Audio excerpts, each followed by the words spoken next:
If you've been following this story in Loudoun County, Virginia, the judge has sentenced that 15-year-old gender fluid student involved in those two sexual assaults at two different high schools in Loudoun County to a residential program, not jail time for those assaults. He'll be placed on the sex offender registry until his 18th birthday.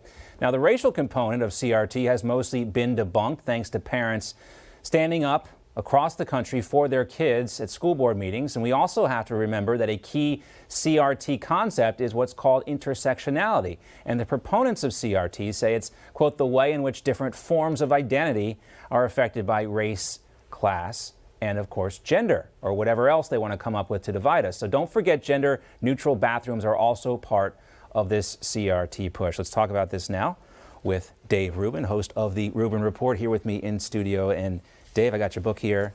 We can hold it up right here. I don't have to do the graphic this time. You got the actual Everything's better. Book. It's John, tactile. Listen, before we do anything, I'm not sure how we're doing in terms of diversity here, because I feel like we have equal amounts of hairspray and very similar jackets. Yes, so we are. In terms of intersectionality and connecting our oppressions, not sure. We're basic white males, but as we talked about yesterday, it is white men who are oftentimes victims of hate speech. Facebook pointed that out. But let's talk about this.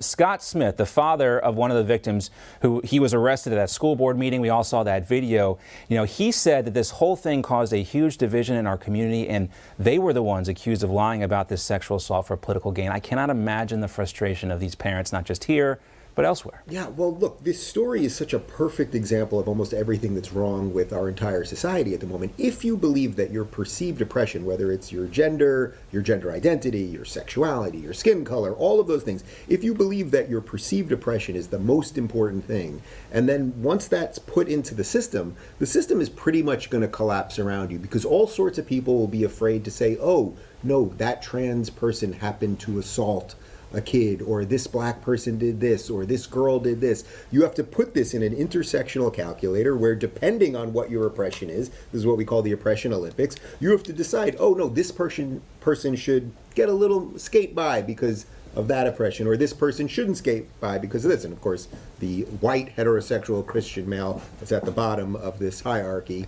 So all of these cases where you see these things happen, it's like none of this should surprise us. This is the end game of CRT. This is the end game of wokeness and intersectionality. You can kind of see this scenario coming up in this situation. It's dangerous. I mean, this kid put on a skirt, said he felt like a girl one day, went into the bathroom and did it twice. The judge said, from what I read in those reports scared me, and they should scare families and scare society regarding the boy's psychological evaluation during the sentencing.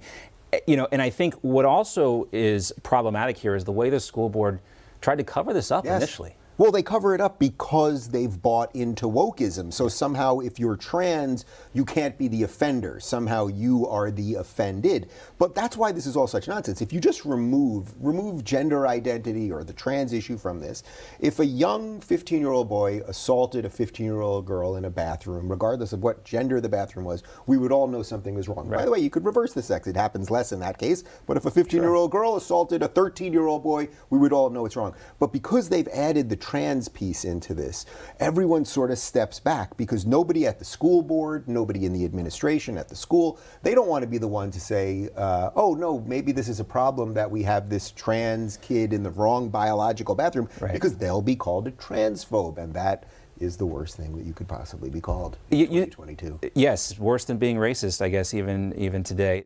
If you're looking for more honest and thoughtful conversations about politics instead of nonstop yelling, check out our politics playlist. And if you want to watch full interviews on a variety of topics, watch our full episode playlist, all right over here.